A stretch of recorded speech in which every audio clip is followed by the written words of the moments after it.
Estou muito feliz em estar aqui mais uma vez, uma oportunidade muito grande de trazer uma palavra com um tema tão relevante para o nosso tempo e é um privilégio para mim e ao mesmo tempo me traz um temor muito grande. No último dia 25, todos nós, se você, provavelmente talvez você tenha visto, todos nós ficamos impactados com a terrível morte do George Floyd, né? Quando nós vimos aquele vídeo do policial pressionando o seu pescoço e ele sem fôlego, dizendo que estava sem ar, e ele acabou morrendo ali de uma forma brutal. Isso fez com que o tema do racismo voltasse a ficar nos trend topics, né? Voltasse a ter relevância nos nossos tempos, e protestos começaram a acontecer no mundo inteiro.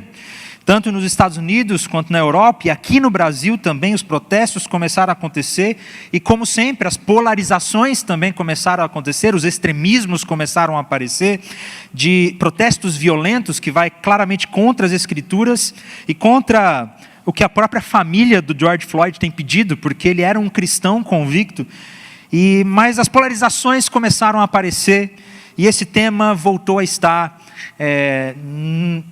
nas redes sociais, na internet, nas notícias.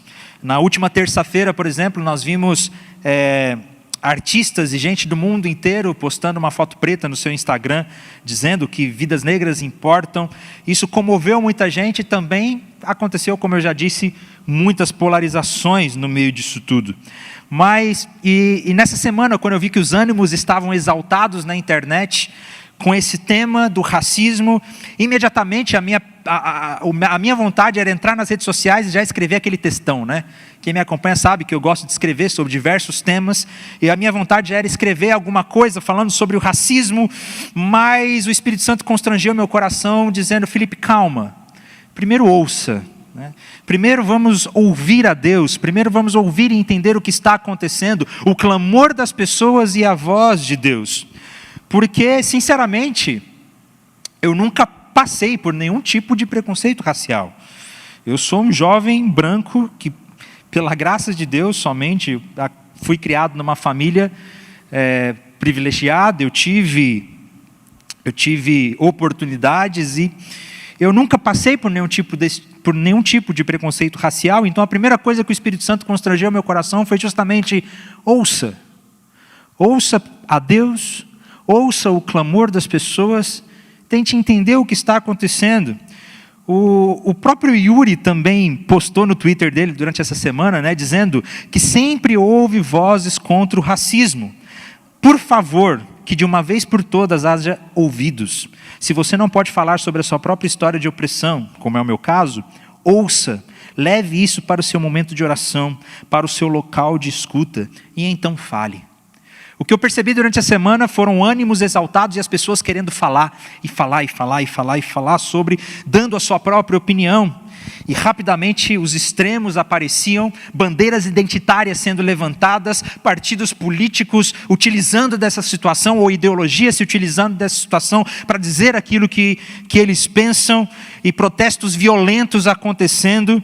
Mas o Espírito Santo me constrangeu a ouvir. Eu comecei a orar, e eu fui para o meu lugar de oração, e eu disse: Senhor, qual é o meu papel como um jovem cristão branco nesse tempo? Senhor, som do meu coração, será que eu já fui preconceituoso, ou tenho sido preconceituoso? Será que eu não estou sendo engolido por uma visão de mundo, pela nossa cultura, por uma cosmovisão racista? Será que eu não fui atingido por esse tipo de pensamento? E eu me lembrei de vezes que eu já estive no meio da rua, que eu liguei meu carro, tranquei as portas e fechei os vidros, porque eu vi jovens negros se aproximando do meu carro. E o Espírito Santo me constrangeu dizendo: olha, você estava sendo preconceituoso, você estava sendo engolido pela sua própria cultura, que cria esse tipo de segregação. Então eu fui para o meu lugar de oração orar e ouvir. E nós precisamos orar, nós precisamos ouvir. Nós precisamos ouvir o que Deus diz a respeito. Eu sei que talvez algumas pessoas possam se levantar e dizer: poxa, mas Felipe, você não tem lugar de fala. Você é um jovem branco, você não tem lugar de fala para poder falar sobre racismo. E a minha intenção aqui não é ter lugar de fala. Porque quando eu olho para o Antigo Testamento e quando eu olho para os profetas do Antigo Testamento, que tanto se levantaram para falar contra a injustiça social, em favor dos oprimidos, os profetas não falavam do seu lugar de fala. Os profetas falavam em nome de Deus em favor dos oprimidos. Era a palavra de Deus que eles anunciavam. Nós vemos no Antigo Testamento Deus se posicionando em favor dos oprimidos e os profetas falavam através de Deus, mas eles falavam em nome de Deus. Por isso, a minha intenção hoje, nessa noite, não é falar em nome de um grupo específico. A minha posição nessa noite não é ter um lugar de fala. A minha intenção nessa noite é falar em nome de Deus e o que a Bíblia diz a respeito. E o que o Senhor diz a respeito desse tema. Porque nós precisamos ouvir o que está acontecendo. Nós precisamos olhar para dentro dos nossos próprios corações e perguntar se nós estamos do lado correto das Escrituras. Porque, infelizmente, na nossa própria história nós temos exemplos ruins. Na nossa própria história nós erramos a esse respeito. Nós olhamos, por exemplo, para Martinho Lutero, o pai da Reforma Protestante, que foi o responsável pelo estopim da Reforma Protestante, né, um grande homem de Deus, mas Martinho Lutero ele era antissemita. Ele escreveu um livro em que ele comparava os judeus com os porcos. Nós olhamos para a nossa história e nós vemos erros na nossa história. E quanto nós dependemos da graça de Deus. E que se Martinho Lutero foi usado, foi único e exclusivamente pela graça de Deus, porque ele não merecia, e nem nós merecemos. Nós olhamos para a nossa própria história batista, por exemplo, e vemos que existem exemplos ruins na nossa história. Como a Convenção Batista norte-americana, que se rompeu e se dividiu, justamente porque havia uma discussão dos que eram a favor da escravidão e contra a escravidão. Os batistas do sul dos Estados Unidos eram exatamente os que eram a favor da escravidão. Quando o Seminário Batista do Sul dos Estados Unidos foi fundado, os seus fundadores possuíam juntos mais de 30 escravos. E recentemente a Convenção Batista do Sul emitiu, e o seminário também emitiram uma nota, uma carta, dizendo que nós precisávamos reconhecer a nossa história, pedir perdão, e que eles reconheceram que os batistas do Sul estiveram do lado errado da história e do lado errado da Bíblia. Em 2018, o diretor do Seminário Batista do Sul, ele escreveu uma carta de pedido de perdão e reconhecendo a nossa história, e ele mesmo disse que, consciente da nossa teologia e as exigências da verdade, não tentaremos reescrever o passado, nem podemos reescrever o passado. Em vez disso, escreveremos a verdade da melhor maneira possível. Contaremos a história na íntegra e não a esconderemos.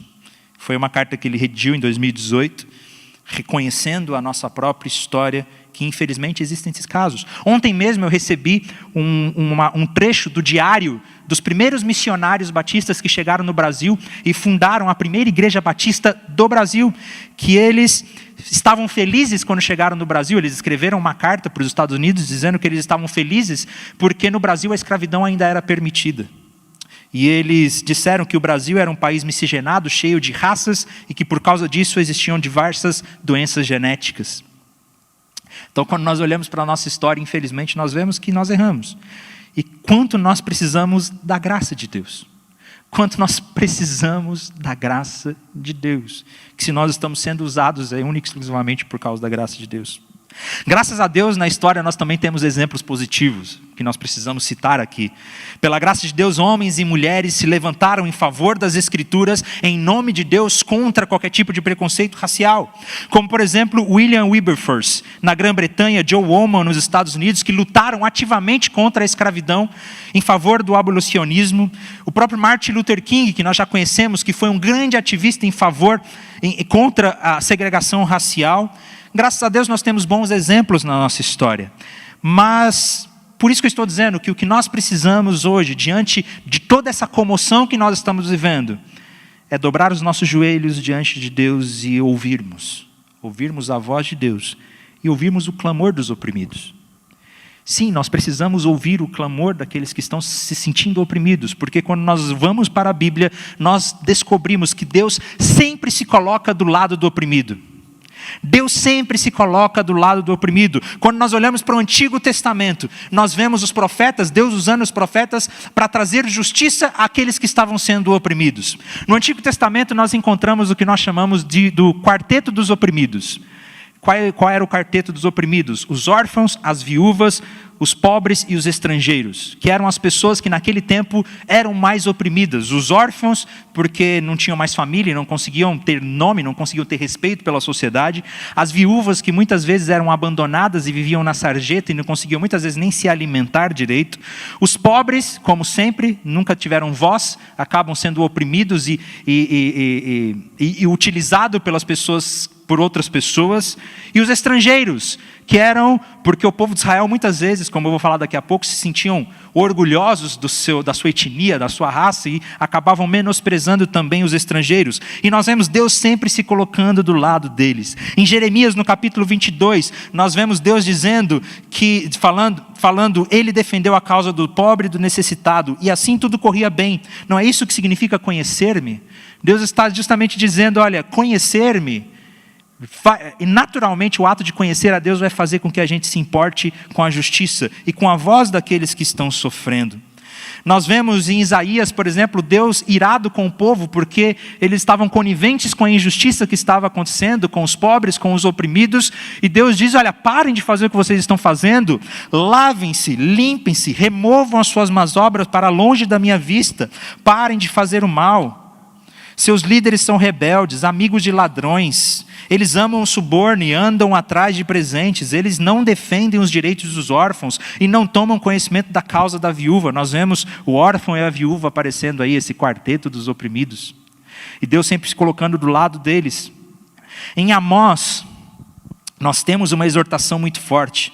O profeta Amós foi um dos profetas que mais condenou a injustiça social que acontecia no povo de Deus.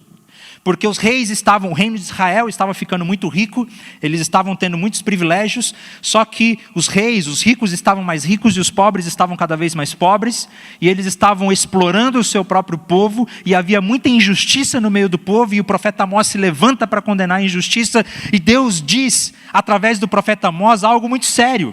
Lá em Amós, no capítulo 5, no versículo 22, ele diz, mesmo que vocês me tragam holocaustos e ofertas de cereal, isso não me agradará. Mesmo que me tragam as melhores ofertas de comunhão, não darei a menor atenção a elas. Afastem de mim os sons das suas canções e as músicas das suas liras. Em vez disso, corra a retidão como um rio e a justiça como um ribeiro perene.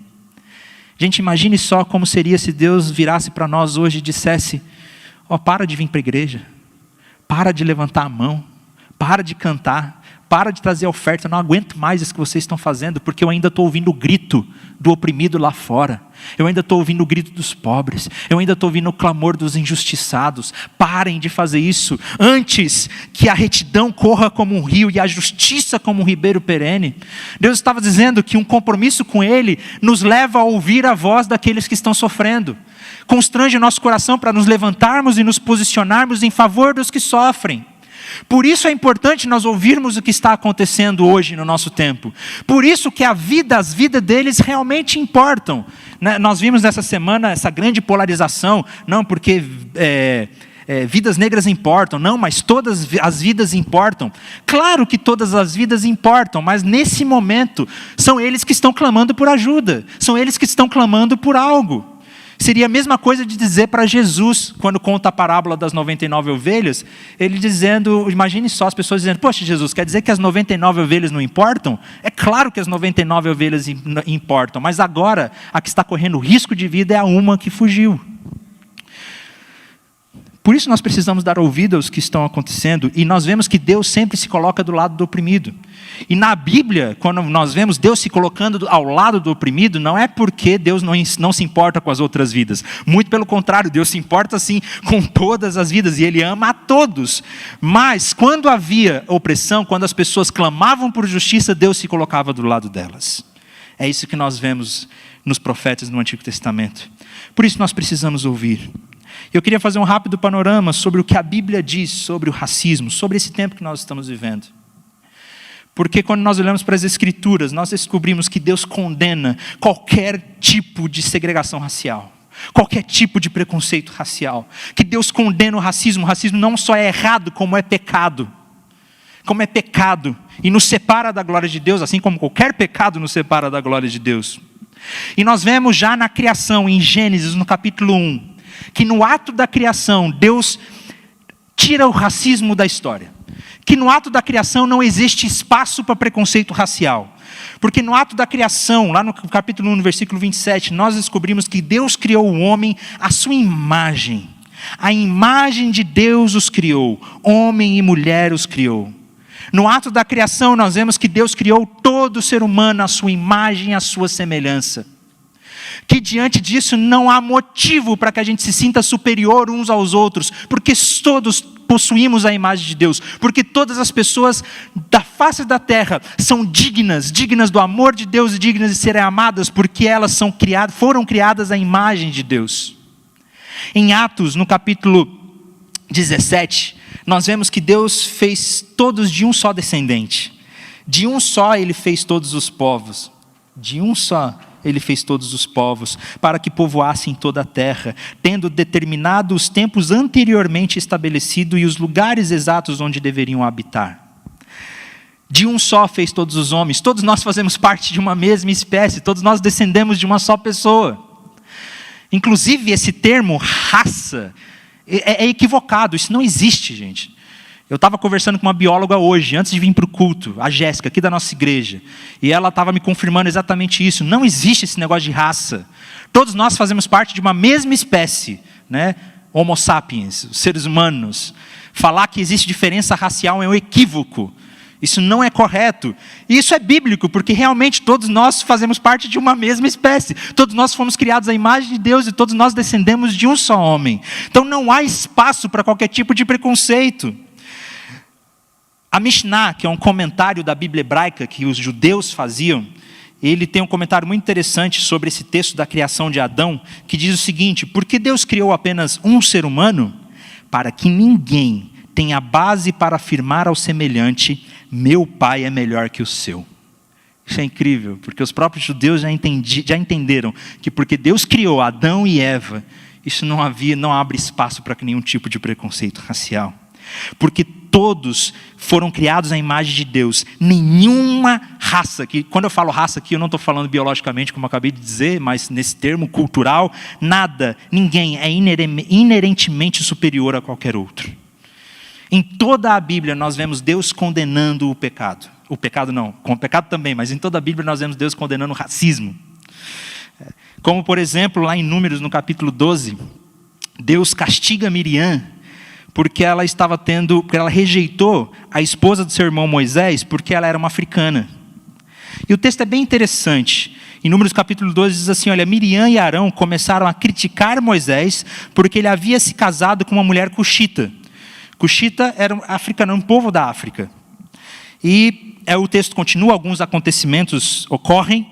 Então a ira do Senhor acendeu-se contra eles e ele os deixou. Quando a nuvem se afastou da tenda, Miriam estava leprosa. Sua aparência era como a da neve. Arão voltou-se para ela e viu que ela estava com lepra. Esse texto é muito interessante, porque nós vemos logo no começo que Arão e Miriam estavam com preconceito porque Moisés tinha se casado com uma cuxita, com uma africana. Um preconceito étnico. Um preconceito racial, que talvez eles se achavam superiores e mais justos, mais puros do que aquele povo. E é interessante porque alguns comentaristas vão dizer que existe a possibilidade aqui que o preconceito também fosse por causa da cor da pele. Porque o castigo que Deus deu para Miriam foi muito interessante. Ele deixou que ela fosse leprosa e o texto diz que a aparência dela ficou branca como a neve. Parece até Deus dizendo para Miriam assim, olha, Miriam, você não gosta então dessa cor da pele? Você não gosta de gente morena?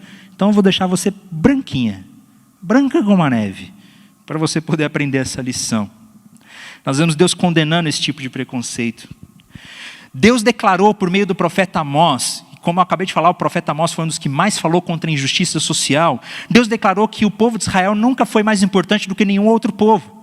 Porque nós vamos ver nas Escrituras que começou a existir sim um preconceito racial no meio do povo de Israel. O povo de Israel começou a se sentir mais importante do que os outros, porque nós somos o povo escolhido, porque nós somos os puros, porque nós somos os santos, porque nós somos os eleitos, porque Deus tirou a gente lá do Egito, porque nós somos um povo privilegiado. Então Deus usa o profeta Amós para dizer para o povo: vocês israelitas não são para mim melhores do que os etíopes. A Etiópia inclusive fica na África, né? Não são melhores do que os etíopes, declara o Senhor. Eu tirei Israel do Egito, os filisteus de Cafor e os arameus de Quir. Gente, olha que interessante. Primeiro Deus diz: olha, vocês não são mais importantes do que os outros povos. Eu considero todos da mesma maneira. E ele vai dizer que, olha, da mesma maneira que eu tirei vocês do Egito, vocês se sentem superiores porque eu tirei vocês do Egito? Calma lá, da mesma maneira que eu tirei vocês do Egito, eu também tirei os filisteus. Eu também libertei o povo dos arameus. Vocês não são mais especiais por causa disso. Nós vemos Deus derrubando qualquer possibilidade de barreira étnica e cultural, que não há motivo para nos sentirmos superiores a outros povos. O apóstolo Pedro, ele foi convencido por Deus através de uma visão que não deveriam existir preconceitos raciais entre os judeus e os gentios. Porque no Novo Testamento nós vamos ver que os judeus eles se sentiam superiores, né? Porque nós somos puros, porque nós somos eleitos. E quando eles olhavam para os gregos, para os gentios, os romanos, eles não comiam junto deles, eles não caminhavam junto com eles. E no começo, quando Jesus disse para eles pregarem o evangelho a todos os povos, os judeus começaram a pregar só entre eles mesmos, né? Não vamos pregar para os outros não, porque preconceito racial. Então Deus se revela, Jesus se revela a Pedro, e numa imagem muito interessante lá em Atos, no capítulo 10, dizendo: olha, não torne impuro aquilo que eu purifiquei. Então Pedro reconhece através da conversão de Cornélio, de toda a sua família, que o Espírito Santo está disponível para todas as pessoas, de todos os povos, de todas as etnias, de todas as línguas. E Pedro vai reconhecer que Deus não trata as pessoas de acordo com as preferências, com suas preferências, mas a qualquer nação, aquele que o teme e o pratica, aquele que é justo e aceitável. Nós vemos isso lá em Atos, no capítulo 10. E da mesma maneira, Pedro, parece que ele não aprendeu a lição aqui, né? Depois ele tem um outro evento que Paulo conta para nós lá em Gálatas, que ele, por vergonha, né, porque os seus amigos judeus estavam com ele, ele começou a se afastar dos gentios, por um orgulho étnico, um orgulho racial. Ele começou a se afastar daquelas pessoas, e Paulo repreende o apóstolo Pedro, dizendo que ele não estava agindo corretamente conforme o Evangelho, conforme a verdade do Evangelho. E aí eu gostaria de falar justamente sobre isso, porque infelizmente o pecado entrou no mundo por meio de Adão, e lá no Antigo Testamento nós vemos o orgulho do coração humano fazendo com que o racismo começasse a existir. Lá na Torre de Babel, por causa do orgulho do homem, as línguas foram divididas, as nações foram divididas. Mas agora, no Novo Testamento, com a vinda de Jesus, com a mensagem do Evangelho de Jesus, porque todos nós éramos pecadores, porque todos nós estamos separados de Deus por causa do nosso pecado, porque todos nós não merecemos a salvação, e pela graça de Deus, Jesus morreu na cruz e nos redimiu, pagou o nosso pecado. E quando nós descobrimos o quanto nós fomos amados e quem nós somos diante de Deus, isso não nos dá direito de nos sentirmos superiores a ninguém. Que diante de Jesus, quando nós nos prostramos diante de Jesus, nós descobrimos que todos nós fazemos parte de uma mesma comunidade. E aí, quando o Espírito Santo vem sobre a igreja, lá no livro de Atos, no Pentecostes, e que o Espírito Santo é derramado sobre a igreja, as pessoas começam a pregar nas suas línguas, e os outros povos escutavam no seu próprio idioma. Deus estava se manifestando ali, dizendo: olha, toda barreira cultural, étnica, racial, cai por terra diante da graça de Jesus Cristo.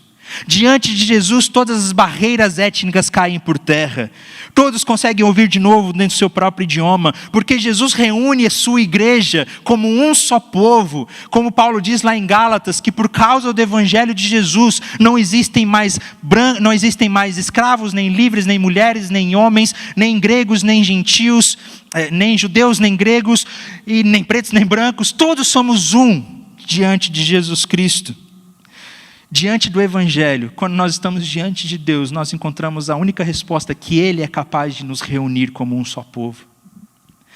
Nessas semanas nós temos visto extremismos, como sempre acontecem. Pessoas, negros, utilizando os seus grupos identitários como uma esperança de salvação. A nossa luta é que vai salvar o mundo. A nossa causa vai salvar o mundo. Outros grupos colocando as suas esperanças em ideologias ou partidos políticos ou em políticos. É isso que vai mudar o mundo. Ou a violência, protestos violentos, isso vai trazer mudança. Nós vemos pessoas colocando as suas esperanças em falsos deuses. Nós vemos pessoas colocando as suas esperanças em ídolos, em outras coisas que não trazem verdadeiramente resposta. Bandeiras identitárias sendo levantadas, grupos sendo divididos. Mas a única maneira de nós encontrarmos verdadeira unidade na verdadeira comunidade é diante de Jesus Cristo. Porque nosso Senhor Jesus, Ele reina sobre tudo e sobre todos. Como disse Abraham Kuyper, não existe 1 centímetro quadrado do universo que Jesus não clame, é meu. Porque Ele reina sobre tudo, sobre todos, e nós devemos colocar todas as esferas da nossa vida para que Cristo reine. Jesus deseja reinar não só na igreja, mas na política, na sociedade, nos clamores dos oprimidos. Jesus deve reinar sobre todos nós, e o caminho para que nós possamos encontrar a verdadeira unidade é nos colocarmos diante dEle. Por isso que nós precisamos hoje é nos colocarmos diante do Senhor e orarmos, ouvirmos a voz do Senhor e perguntar: Senhor, eu tenho sido racista, eu tenho sido preconceituoso? Será que eu já olhei com diferença por causa da cor da pele? Já me senti superior a alguém porque ele é diferente de mim? O sangue de Jesus derruba tudo isso. Porque quando nós descobrimos quem nós somos diante de Deus, não existe mais espaço para orgulho. Todos nós somos irmãos em Cristo. Todos nós somos um só povo, de todos os povos, de todas as línguas, de todas as culturas, mas somos um só povo. Todas as barreiras são derrubadas diante da graça de Jesus. Então olhe, reflita, medite, pergunte: Senhor, eu tenho sido engolido por essa cultura? Se você é um empresário, será que você já tratou alguém com diferença por causa da cor da pele? Ou nas universidades, no seu trabalho, qualquer lugar que você anda, será que nós não estamos sendo, sem perceber, não estamos sendo engolidos por essa cultura? Ou se você que está me ouvindo agora faz parte do grupo que está clamando por ajuda, dos oprimidos, daqueles que precisam de justiça, nós queremos ouvir a sua voz. Eu quero ouvir a sua voz. O Senhor Deus quer ouvir a sua voz. Ele deseja ouvir a sua voz. Ele se posiciona ao seu favor. E nós como igreja, e eu como cristão, também quero levantar a minha voz em nome de Deus, em nome da justiça. Porque apenas diante de Jesus, o nosso verdadeiro Rei, o nosso verdadeiro Senhor, todas as barreiras são derrubadas e nós estamos diante dEle, e diante dEle não existe mais diferença. Todos nós somos filhos, redimidos pelo sangue de Jesus Cristo.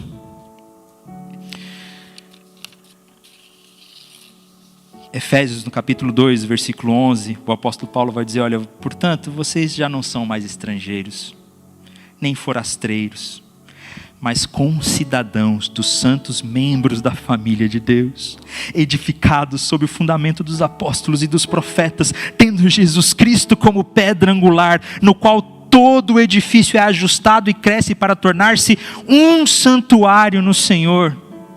Porque através de Jesus, que é a nossa pedra angular, todos os povos são reunidos em um só santuário. No Senhor Deus, que reúne todos nós como um povo, como o Apocalipse diz, que toda tribo, toda língua, toda nação estará reunida diante do Senhor para louvá-lo e para glorificá-lo, para dizer que Ele é santo, que Ele é majestoso. Que diante da cruz os nossos olhos se abrem, que diante da cruz não há mais espaço para ninguém se sentir superior a ninguém, que diante da cruz todos nós somos perdoados, todos nós somos redimidos, que diante de Jesus os nossos joelhos se dobram e nós nos humilhamos diante da sua presença, dizendo: Senhor, reine sobre mim, abra os meus olhos para que eu veja todas as outras pessoas como o Senhor as vê, como o Senhor as vê. Que os nossos olhos sejam abertos para que nós possamos ver todas as pessoas do mundo como nosso Senhor Jesus as vê. Jesus, me perdoa por todas as vezes que talvez eu tenha sido preconceituoso. Me perdoe pelas vezes que eu me senti superior a alguém, porque ele era diferente de mim. Me perdoe, Senhor, porque eu já desprezei pessoas, achando que eu era mais importante do que elas, pelo ambiente em que eu fui criado. Deus, que tudo isso caia por terra, que o teu evangelho constrange o nosso coração, para que nós possamos realmente enxergar como o Senhor vê. Pai, nós nos levantamos como voz profética, mas não por nós mesmos, mas baseado na tua palavra, porque o Senhor nos ensina assim. Obrigado, Deus, porque nós dependemos da sua graça. Nos ajude a não mais estar do lado errado da história, do lado errado da Bíblia, que nós possamos ouvir o clamor dos injustiçados e dar voz àqueles que precisam. Obrigado, Pai, por esse tempo. Nós te louvamos, nós te agradecemos, porque só o Senhor é digno de ser louvado e engrandecido. Nos abençoe nessa semana e que nós possamos ser voz de Deus, que a justiça corra como um rio.